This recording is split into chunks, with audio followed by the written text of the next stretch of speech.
साल 1950 का एक चौंकाने वाला किस्सा रानी बाजार का है। यहाँ राम प्रकाश रहता था, जिसकी बेटी को 5 साल की उम्र में कैंसर हो गया।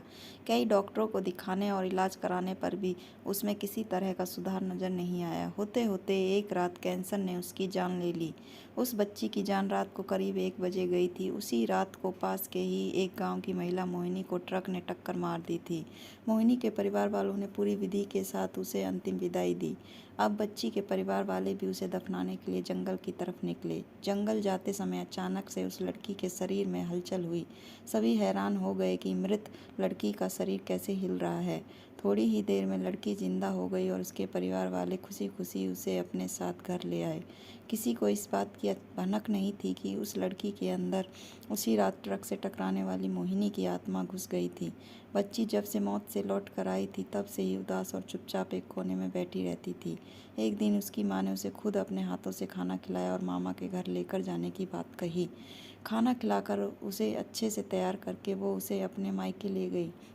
रास्ते में वो बच्ची जैसे ही उस ट्रक से हादसे वाली जगह पहुंची, तो उसने अपनी माँ को कहा कि मेरा गांव इधर है। माँ ने उसकी बातों को पर बिल्कुल गौर नहीं किया और उस बात को हंसी में टाल दिया। कुछ ही देर में वो अपनी बेटी के मामा यानी अपने भाई के घर पहुंच गई।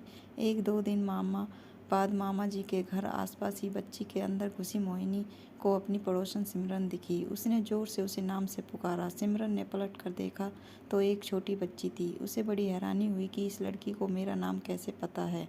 तभी मोहिनी ने अपने साथ बीती सारी बातें उसे बता दी। उसने कहा कि मेरे परिवार वालों ने मेरी मौत से ही पहले ही मुझे जला दिया था, इसलिए मेरी आत्मा भटक रही है। उसी दिन इस लड़की की मौत भी हो गई थी, तो मैं इसके शरीर में घुस गई। सिमरन ने बात अपने गांव जाकर सबको बता दी। पूरे गांव वाले और उसके रिश्तेदार मोहिनी से मिलने के लिए उसी बच्ची के मामा के घर पहुंच गए।